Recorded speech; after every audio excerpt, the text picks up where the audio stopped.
Olá, querido aluno, querida aluna, estamos começando mais um curso, essa terceira aula do curso de Teologia, Educação e Diversidade.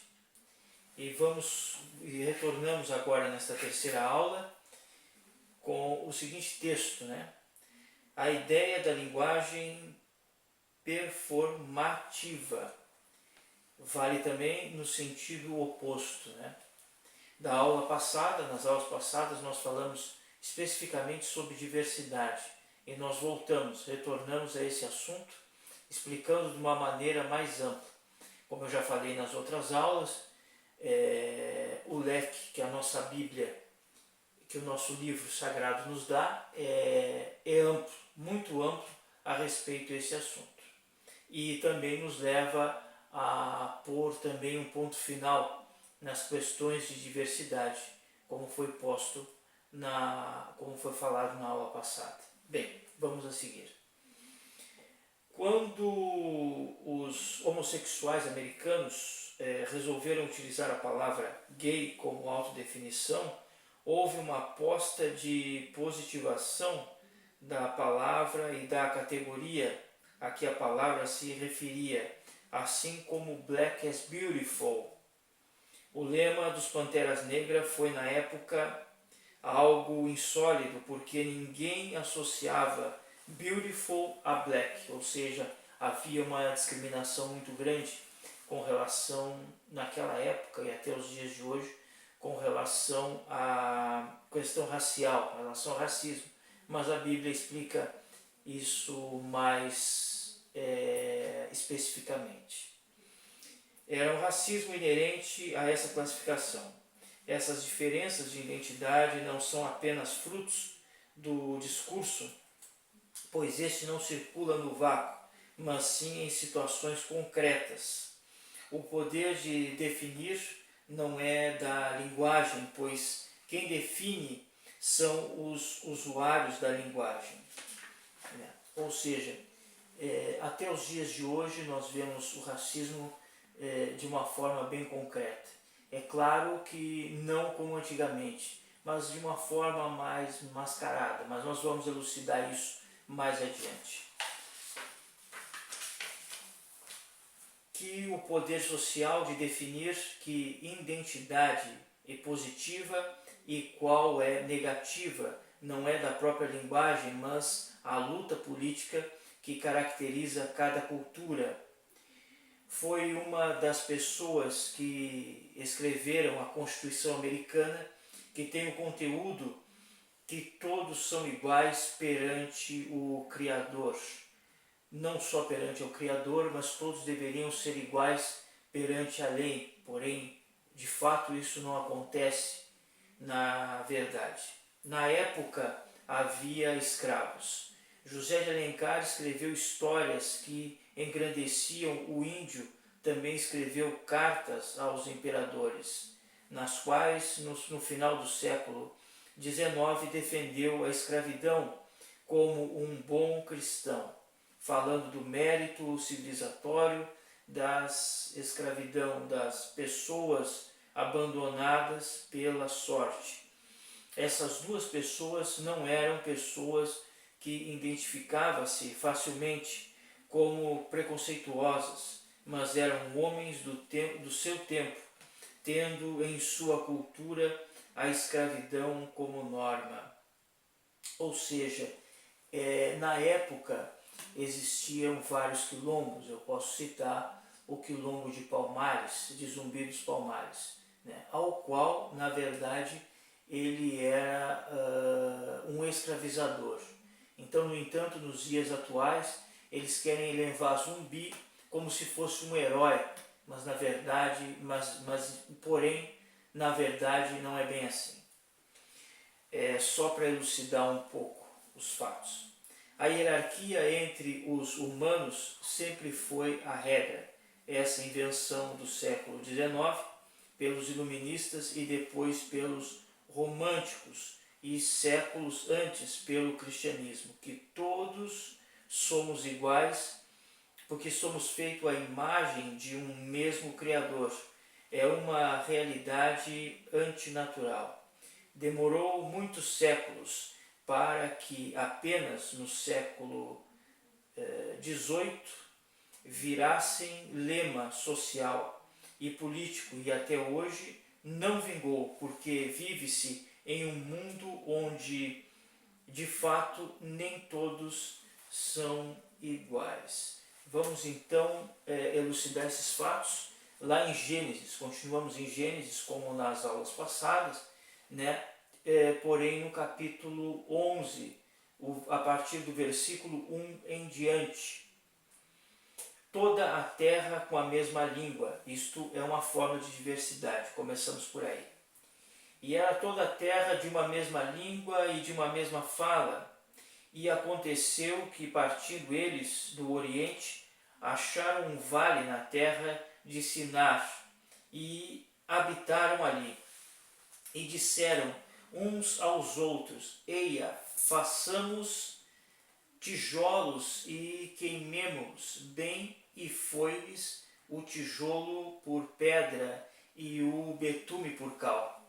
E disseram: Eia, edifiquemos nós uma cidade e uma torre, cuja o cume toque nos céus, e façamos-nos um nome para que não sejamos espalhados sobre a face de toda a terra.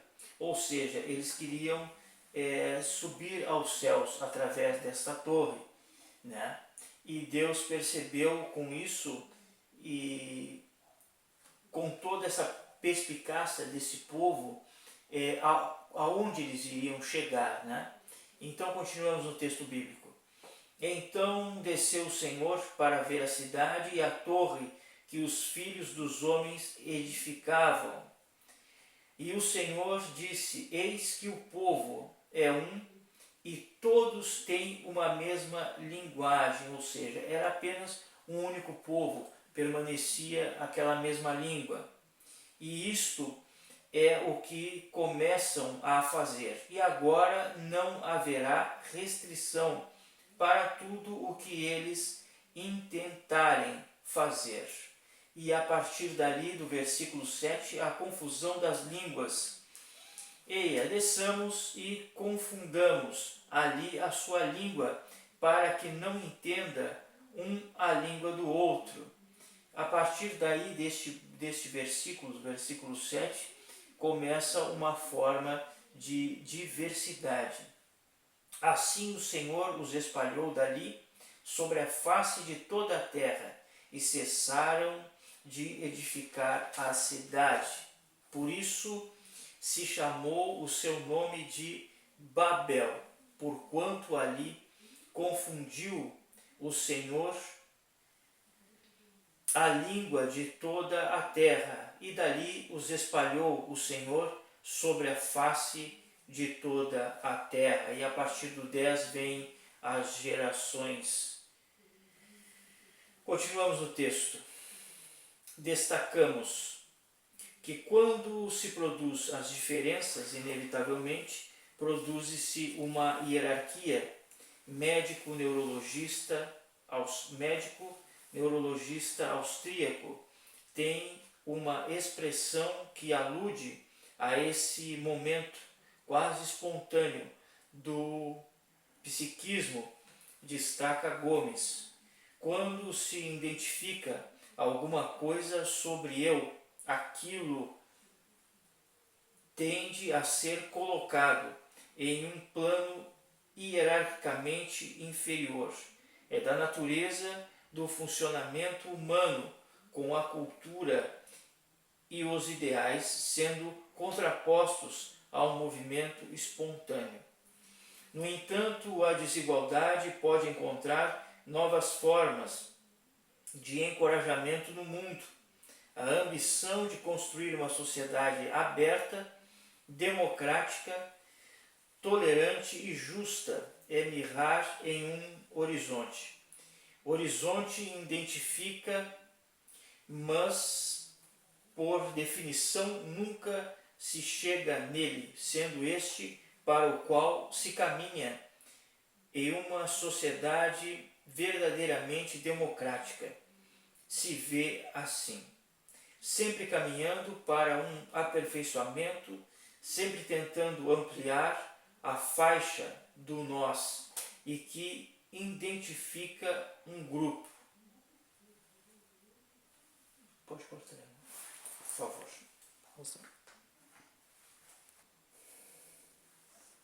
Pode seguir.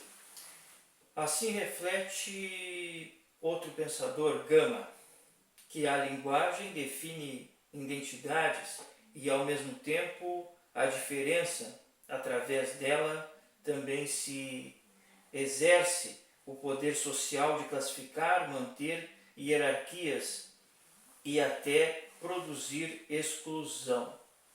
O rótulo que é dado a esta ou aquela identidade pode estar carregado de preconceito. Importante refletir do quanto isso afeta a vida de uma sociedade. Vamos ver o que a Bíblia diz a respeito dessa diversidade. Vamos ver o que a Bíblia diz, não só a respeito, no caso, a diversidade, mas agora nós vamos falar a respeito à união. O que a Bíblia diz a respeito o quanto nós somos iguais, não só perante Deus, mas deveria ser também perante a lei dos homens.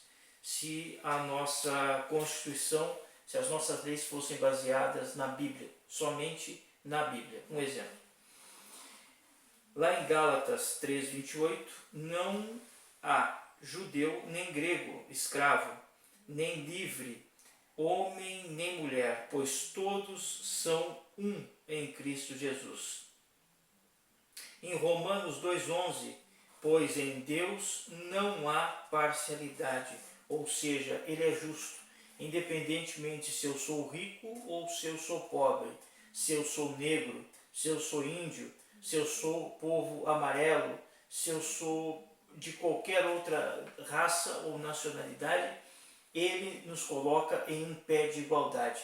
Isso é muito importante. Deus é extremamente justo. O rico e o pobre têm isto em comum. O Senhor é o Criador de ambos. Provérbio 22:2.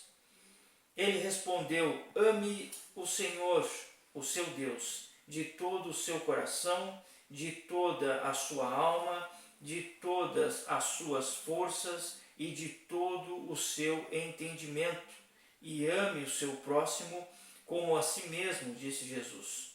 Você respondeu corretamente. Faça isso e viverá. Lucas, capítulo 10, versículos de 27 a 28.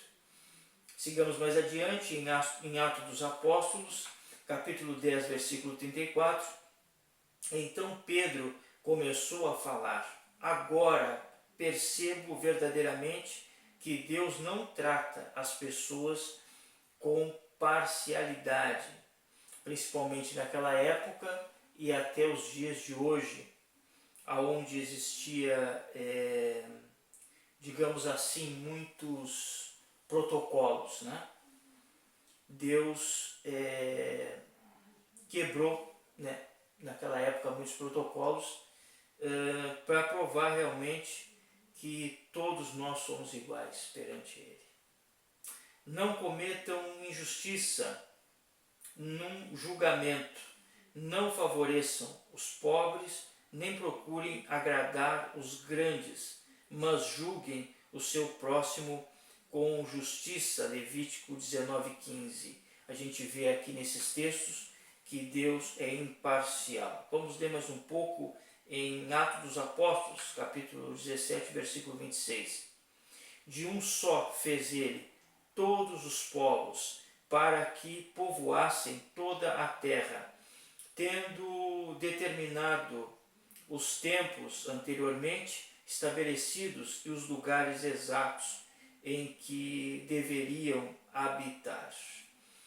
Me parece que também a respeito à cor da pele, nós podemos ver que algumas pessoas na povoação do planeta Terra, alguns se povoaram mais ao norte, outros mais ao sul da Terra, outros do globo terrestre, outros mais ao meio, também isso definiu a cor da nossa pele, a cor dos nossos ancestrais. Mas nós sabemos que todo ser humano é igual. Não há distinção. É isso que a Bíblia nos diz, nos especifica, nos caminha em direção a isso. Mesmo que as pessoas tentem definir que há uma diferença entre uma pessoa e outra. Mas lembre-se, Deus odeia o pecado, porém Ele ama o pecador. Deus é amor, porém Ele é justo no seu agir e na sua justiça.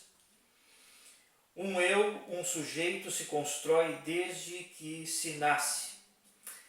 Alguns pensadores, alguns filósofos, sociólogos definem o ser humano quando nasce como um vazio, algo que precisa ser preenchido, e ele vai ser preenchido ao longo do tempo, após o seu nascimento, o seu crescimento, a sua cultura vai preenchendo o ser humano, né? Muitas vezes, dependendo da cultura em que nascemos, são feitos até mesmo alguns rituais, né? Essa é a verdade, segundo alguns pensadores, alguns filósofos, sociólogos.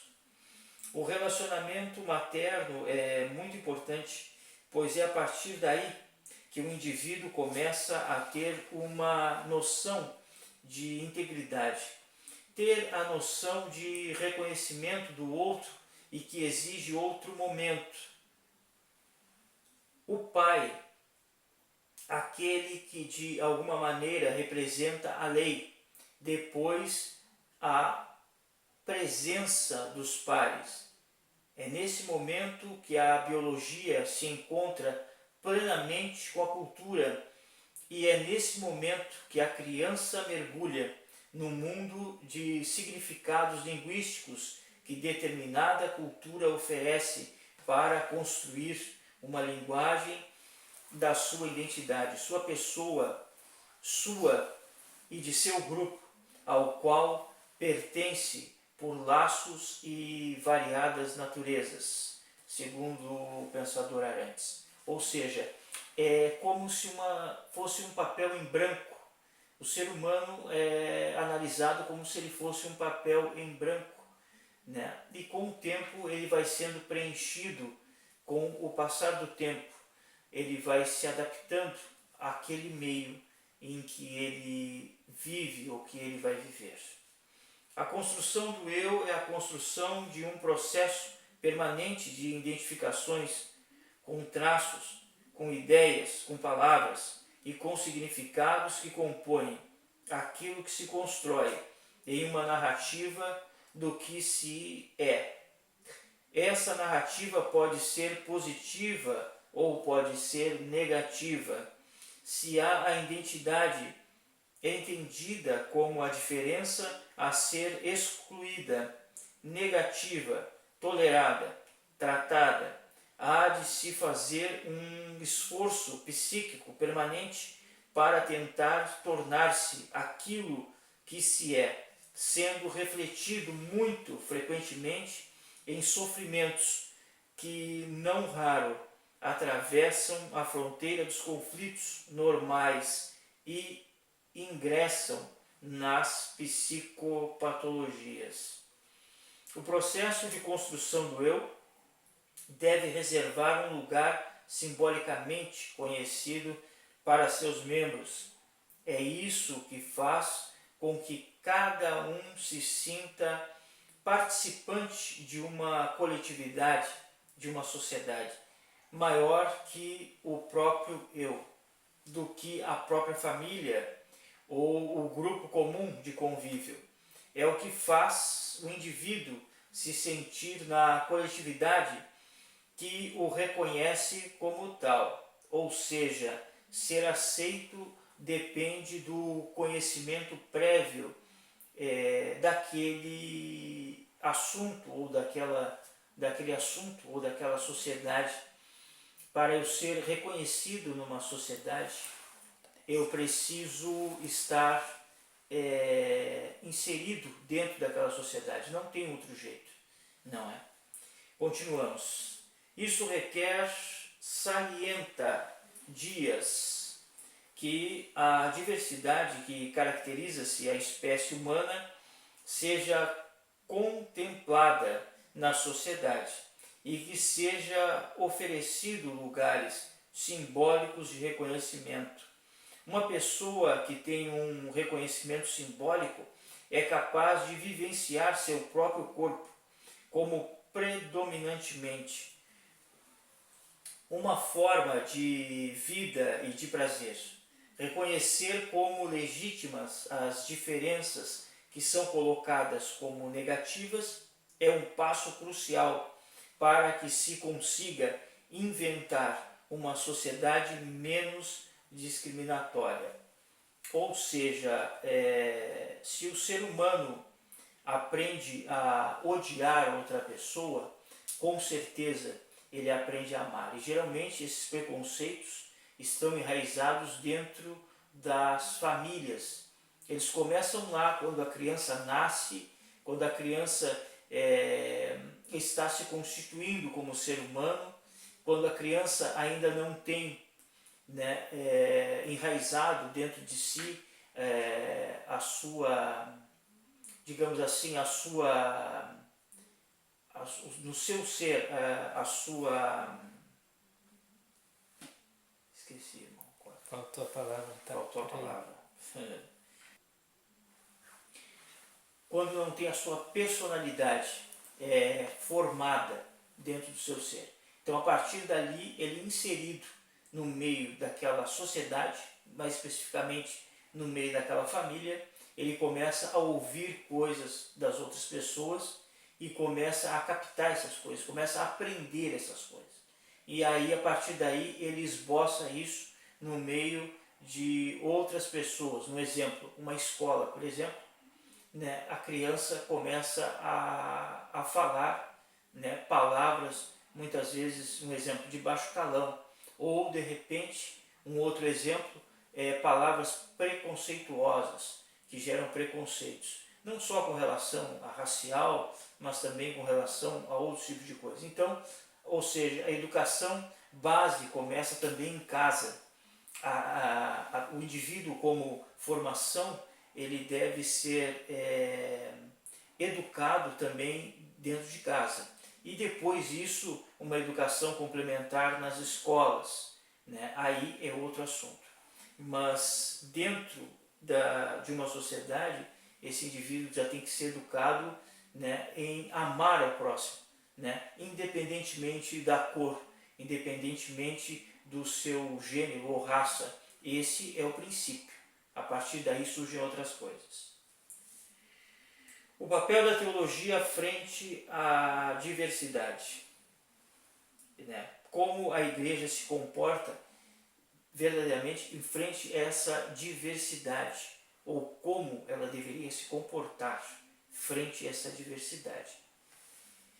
Frente ao trabalho de erradicação das diferenças, portanto, a teologia possui papel preponderante para entender a sociedade.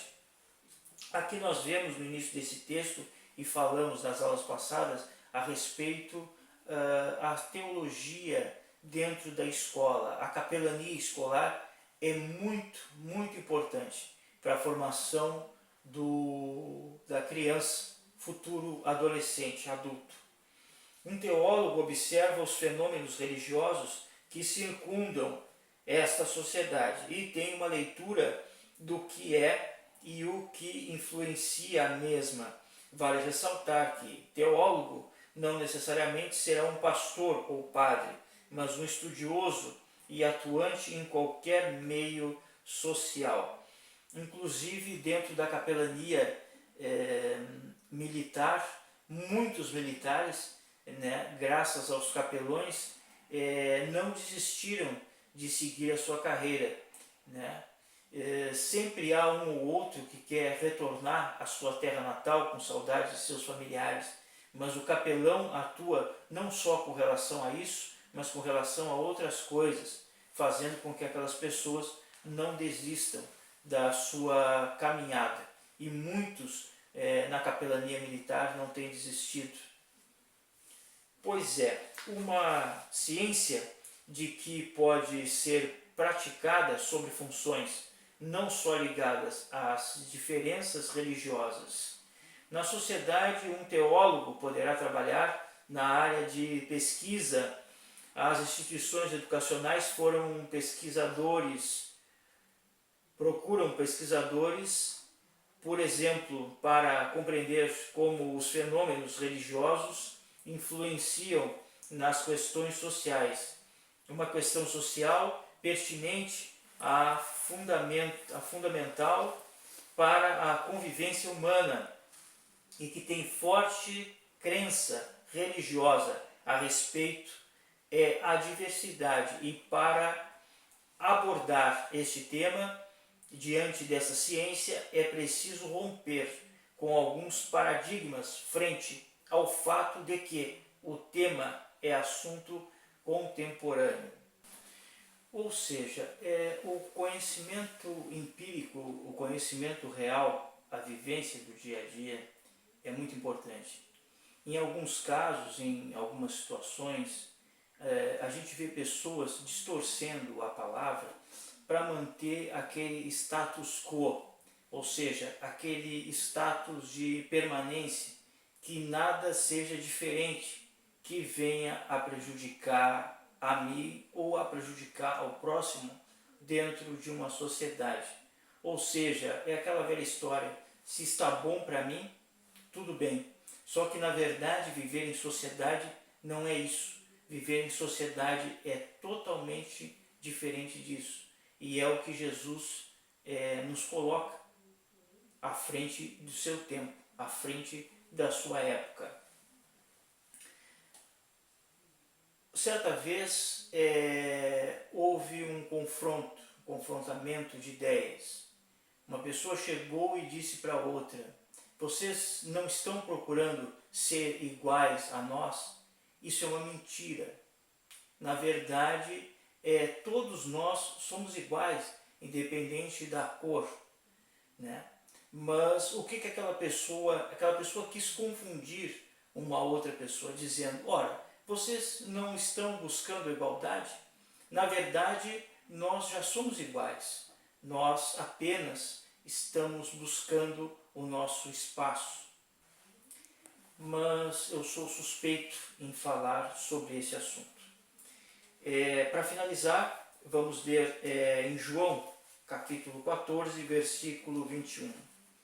Aquele que tem os meus mandamentos e os guarda, este é o que me ama, e aquele que me ama será amado de meu Pai, e eu o amarei e me manifestarei a ele. Ou seja, a palavra de Deus, o livro sagrado, as escrituras sagradas nos levam a um único caminho, apenas o caminho da obediência às escrituras.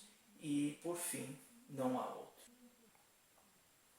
Espero que todos tenham entendido a respeito do assunto.